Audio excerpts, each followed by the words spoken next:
My in-laws caught us completely off guard when they moved in without any prior notice.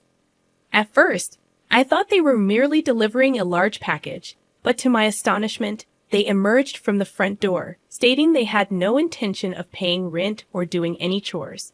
They insisted that we take care of them and demanded the biggest room, expecting us to assist with their move. It was surreal. My father-in-law, Austin, and brother-in-law, Owen, had simply barged in and started giving orders about rearranging things. The situation was so absurd that I couldn't help but chuckle, finding humor in the midst of the chaos. With a grin, I reassured them, "It's totally fine," and promptly called my husband, knowing he would be home soon. I couldn't help but wonder how he would react to this unexpected mess, especially considering that the ones who had mocked me were his own family. As anticipated, my husband arrived home, visibly upset with Austin and Owen. However, he surprised everyone by showing them a document. I couldn't contain my amusement as I watched his father and brother's expressions change, understanding that they had no grounds to stay here without our consent. In the end, the tables turned, and it was I who moved out of the house. My name is Catherine Miller, a 34-year-old remote worker. Due to certain family circumstances, I opted for a job that allowed me to work from home, giving me the flexibility to manage household chores and explore new recipes whenever I pleased. I met my husband, Michael Miller, through a dating app during the peak of a flu outbreak. Despite his frequent business trips, Michael wanted us to live together so I wouldn't feel lonely. We fell in love quickly, and marriage was on our minds. However, my irregular periods made it difficult for us to conceive, leading to emotional struggles. Opening up to Michael brought us closer, and we resolved to face life's challenges together. Our peaceful life was disrupted when Michael's father, Austin Miller, called us, complaining about not receiving greetings from our end. Although Michael had reservations about meeting his father, we decided to visit his parents' home. His reluctance was evident as we prepared to go, his frown deepening with every step. Throughout the journey, Michael's displeasure was palpable. He remained silent, clearly indicating his desire to avoid the impending encounter. I wished I knew the reasons behind his aversion, but he chose not to share. Despite my curiosity, I respected his silence, hoping he would eventually open up and confide in me. As we approached his parents' house, we carried a box of pastries as a gesture of goodwill. Michael's tension was undeniable, reflecting the complex relationship he had with his father. I had anticipated receiving sarcastic remarks, but I mustered the courage and left the house. Stress often gave me stomach aches, a fact not lost on Michael, who looked at me with concern and asked, "Are you okay? Should we do this another time?" "I think I'm fine," I replied, attempting to steady my nerves. "It wouldn't be right if we didn't greet your father, right?" It was the same father who had complained over the phone, and there was an air about him that suggested he wouldn't forgive us easily. The situation felt more troublesome than anything else. Michael, too, seemed to sense the tension and was eager to drive, perhaps to keep himself distracted. I couldn't shake the feeling that there were deep-seated issues at his childhood home. Meeting such a father-in-law could be tiresome, but I never regretted choosing Michael. I cherished the kindness he showed me and his occasional clumsiness. It was these little things that meant the most. Lost in thought, we eventually arrived at Michael's childhood home, which was conveniently close to our apartment. It was within walking distance, just a short stroll away if we ever felt like it. As I entered his house, his father greeted me with a big smile. Michael, on the other hand, gave his father a slight glare as he stepped inside. From a room deeper inside the house, I could hear Michael's raised voice. "You can't just mooch off Dad because you're unemployed and stay at home all day. How old do you even think you are?" "Shut up. What I do isn't any of your business." Owen, Michael's brother, defiantly held his own. To sum up the argument, Owen had been living an unemployed lifestyle since his late 20s, without any valid reason like health issues. It was simply because he felt jobs didn't suit him, while Michael understood the desire for a job that suited one's preferences. It was frustrating to see Owen not even attempting to find one. Their father was no different, constantly bringing home different women and ending relationships time after time. Michael always said there was no way they could be happy living like that. I'm not here to babysit the two of you. I came to announce that Catherine and I are getting married, Michael declared firmly. Yeah, got it. If you want to brag about being happy, do it somewhere else. I'm good if I can just live with Dad. Owen brushed off the confrontation, deeply engrossed in his video game. Annoyed by the sight, Michael was about to react when we realized his father was looming over us. Catherine, huh? If you're going to marry Michael, you better be ready to take care of his family. Once you're married to Michael, we're family. You get that? While that might be true, I didn't think it was mandatory. While that may be true, I don't think it's mandatory, I replied, trying to stand my ground. What did you just say, young lady? You've got some nerve. I'll teach you some respect for your elders. Suddenly, his father raised his voice, and I was snapped back to reality, taken aback. Michael quickly pulled my hand, and we managed to leave the house. Dread washed over me as his father, appearing more like a terrifying monster, began chasing us. There was something deeply unsettling about that family. The fear lingered, even as we attempted to choose an apartment. His father always seemed to beat us to it, deciding for us. To prevent such incidents from recurring, Michael and I decided we needed to move. Thanks to my job in web-related work, I had the flexibility to work from anywhere with just a computer. My job wasn't the issue, but Michael's was. While he enjoyed household chores, he also owned a carpentry business, often traveling for work. Consequently, I ended up handling most of the moving process. There was an inevitability to our situation, but I couldn't shake the feeling that his father and the jobless Owen might visit. Given my knack for bad premonitions turning true, all I could do was hope they wouldn't come. In the meantime, I proceeded with the moving arrangements, taking Michael's opinions into account. I wanted to get everything sorted before they potentially showed up at our house. Once the moving process was done, I was finally able to shift to working from home. There were still a few loose ends, including contacting a representative regarding a web video project I had discussed earlier. While I was engrossed in messaging and talking on the phone, I heard a knock on the front door. Michael usually didn't bother knocking. He would simply walk in. The unexpected visitor puzzled me. Could it be his father and Owen? The thought sent a shiver down my spine. As I contemplated this, a loud, aggressive voice echoed from behind the door. It was his father, Austin. Panic set in. Michael wasn't back yet, which meant I had to handle this situation alone. Perhaps talking to him would resolve things. I ended my call with the client and cautiously approached the front door. The relentless knocking only confirmed my suspicions. It had to be his father. Uncertain of his intentions, but determined to protect our peace, I mustered a polite greeting and opened the door slightly. Before I could react, Owen forcefully pushed the door open, dropping a large bag at the entrance with a satisfied grin. He theatrically collapsed onto a chair, exclaiming, "I'm exhausted." I asked Austin what was going on, and he explained, "We couldn't pay the mortgage on our place, so we sold it and decided to move. Naturally, we won't pay any rent or do any chores, so take care of us."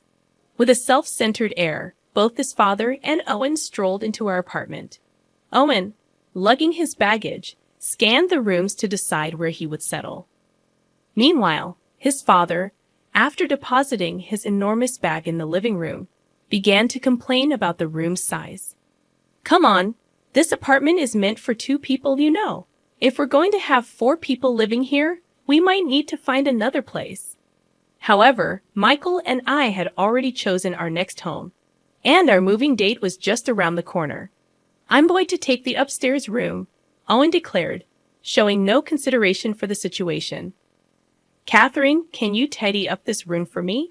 And haven't you put too much stuff in the living room? There's no space for us to even eat together." I was left utterly speechless by their audacity, as they said whatever pleased them without any regard for courtesy. Deciding that I needed to inform Michael about the situation, I was suddenly startled by the sound of someone punching a wall, most likely out of anger. However, the words that followed provided a small relief, indicating that I might not have to deal with these two any longer. Unfortunately, due to work circumstances, Michael couldn't return to the apartment. The burden of handling the situation fell upon me, and as a woman, facing two men alone felt unsafe. So, I decided to make a call for help. The person I called was a friend who had previously assisted both Michael and me with our moving preparations. She happened to live in a building constructed by Michael's company, and her name was Olivia Lewis. Olivia was a CEO who owned properties overseas. When I explained the situation to Olivia, she expressed her unease about the father and son in my home. Soon enough, they arrived at our apartment, arrogantly scattering their belongings everywhere. Despite the fact that Michael and I were the rightful owners of the apartment, with me being the leaseholder due to my remote work, they seemed oblivious to the reality. With a gracious smile, I told the two clueless men, "That's totally fine. We're moving out of this apartment anyway." His father, appearing desperate, clung to me. I couldn't hide my condescending look as I firmly stated, "Don't cling to me looking so pitiful. It's embarrassing."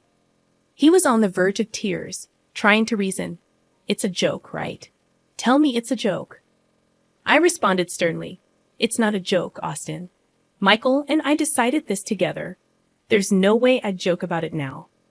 The same man who had been smug about the living room just a while ago was now clinging to me, looking truly pitiable. Owen, puzzled by the scene between his father and me, came downstairs and couldn't believe what he was witnessing.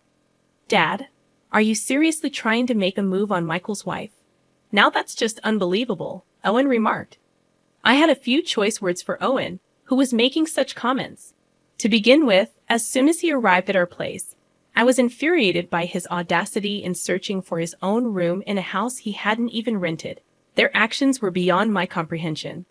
If anyone should be saying unbelievable, it's my line. You folks moving into someone else's house is just unbelievable. You didn't even have a lease. What made you think you could just move in and live here? Realizing that I needed assistance in dealing with this situation, I decided to call Olivia, who held considerable authority as both the landlord of an apartment complex and its general manager. Olivia was a respected figure in the area, often referred to as the CEO due to her prominence. There was no way they could talk their way out of this once she arrived. Olivia soon arrived at the parking lot and entered the room. Olivia assessed the situation alongside me and the two men and seemed to grasp the core issue. She decided to contact Michael to address the matter. After a brief conversation with Michael, Olivia appeared to have resolved the issue. Her expression was dead serious as she inquired, "Did you handle the tax declaration after selling your house?" "No, not yet," I admitted. "That's odd. We can't lease you the apartment without that. Please ensure you've reported it correctly, and then we may proceed with this room," Olivia explained, demonstrating a meticulous approach. When dealing with individuals like the ones we were facing, legal knowledge was essential to have a fair conversation. Michael must have been well aware of his father's troublesome nature. His father had a reputation for being self-centered and engaging in extramarital affairs, a story Michael had shared with me before one of his business trips.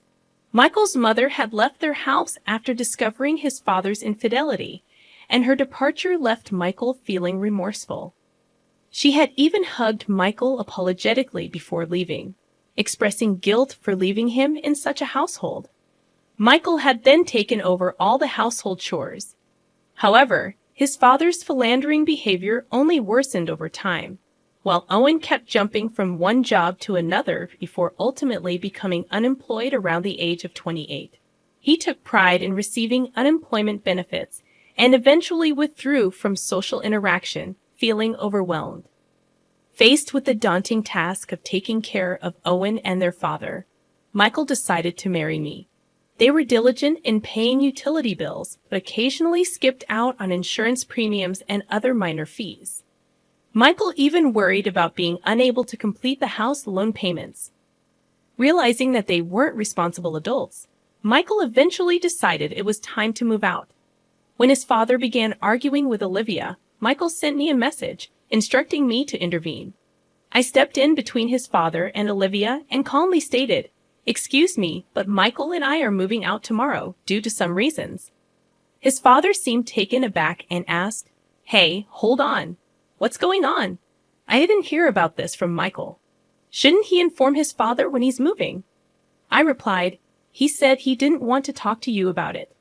He thinks it's best to live separately from a philandering, selfish person like you and Owen. To emphasize my point, I showed his father our conversation on WhatsApp, where Michael had voiced his dissatisfaction with his father. Although I had only been a listener, I had gathered a very negative impression of their past actions. Even during our brief interactions, I couldn't help but find it peculiar for his father and Owen to move into our apartment. Based solely on that fact, I had doubts about the reliability of this father and son duo. Olivia interjected during his father's grumbling, explaining, even if Catherine leaves, if you, Austin, don't declare the sale of your previous house, you won't be able to rent an apartment in the future. Austin, appearing somewhat baffled, responded, but I have money on hand. Isn't that enough? Olivia clarified, no, it's not just about selling the house and being done, Austin. If you don't declare it, there are penalties. You'll be the one at a loss. Are you okay with that? Austin reluctantly agreed, acknowledging the point. Olivia's reasoning made sense in the context of real estate transactions. If he had sold the previous house, he would eventually need to report it to the local authorities. Perhaps he hadn't even reported it to the real estate agency, which would be suspicious. Given their lack of research and understanding, it was evident that Austin and Owen had moved into our place without considering the necessary procedures. As I examined the documents Olivia had brought, it was apparent that they didn't comprehend any of it. I had been fielding questions from Austin and Owen about the documents and couldn't help but wonder how long it would take for them to grasp the situation. Michael and I had resided in this apartment for quite some time, and we had taken the initiative to research the necessary procedures. That's why everything went so smoothly for us. There were always pros and cons to everything, and it seemed like common sense to check things out before making such a significant move. Yet they had moved into our place without giving it any thought, which I found highly questionable. The ones acting recklessly were Austin and Owen. In that moment, Olivia decided to issue a warning to the two of them. Please don't assume you can just move into this apartment immediately. I'll check everything thoroughly and get back to you. Then we can decide on the next steps, Olivia said firmly. Owen seemed to understand, sitting quietly and listening. To be on the safe side, I chose to spend the night at my parents' house as the apartment was going to be rented out the next day. I didn't want to sleep with two guys, especially ones who lacked common sense. Considering the risk of getting involved in some mess, I decided to let Michael's father and his brother stay in my apartment. Olivia, whom I got along with at the real estate agency, had suggested it too, indicating there might have been genuine issues. If anything went wrong, it could ruin our moving plans with Michael. I entrusted the situation to Olivia, the real estate agent, and informed Michael to proceed with the preparations for our new place. I stayed in touch with Olivia to check on how the two were doing. Based on her recommendation, the apartment was rented to Michael's father and Owen for just a few days.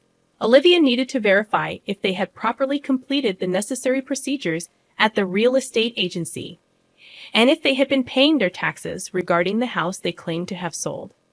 She also had to contact the associated real estate firm. It turned out that not only had they neglected post-sale procedures, but they also hadn't paid their taxes. Moreover, Olivia reported them to the police, suspecting they might have run off with just the sale money, hinting at a potential scam. To be safe, Olivia decided to inform Michael's father and Owen, who were staying in the apartment. If false information was provided to the real estate company, penalties would surely be enforced. They would not only have to pay the taxes, but also face potential penalties. I wondered how much money would be left in the end. According to what I heard from Olivia, it seemed that it might even go into the negative. The reason was that they had only consulted one real estate agency, which had good reviews and word-of-mouth recommendations. They believed the estimate would be the same no matter which agency they asked. Another task they had neglected was the property transfer process. In simple terms, it involved changing the property's name from Michael's father to the new owner. If there was any outstanding mortgage on the house, it should have been paid from the sale. But as expected, they hadn't paid it, turning the situation into a case with interrogations regarding the amount due and possible fraud. What was particularly bad was Michael's father insisting he knew nothing about it. As for Owen, he couldn't return to his old home, and he lost our apartment. He was forced to find a job with housing provided. However, he only had experience being a shut-in and living off his parents. Eventually, my parents took him in, but they made it clear that once he found a job with housing, he had to move out. With some guidance from my parents, it seemed he might secure a job. I hoped Michael's father and Owen would learn to live responsibly. Meanwhile, Michael and I decided to relocate overseas. Michael's hard work had been recognized, and he was offered a project abroad in Spain. However, both of us were Americans who couldn't speak Spanish. We diligently studied, trying to learn basic conversation skills. I wanted to be able to hold everyday conversations as much as possible. More than anything, it was my first time going on a business trip abroad, so there was a part of me that was really excited. Michael's job was overseas, so he started looking at potential homes for us. He kept me updated through messages and calls, always trying to ensure I wasn't anxious. Today, from the airport, I received a call from a worried Michael who was about to fly to Spain. "Are you okay? I know it's been hard because of my dad and brother." "I'm totally fine. I'm more excited about living abroad with you," I reassured him.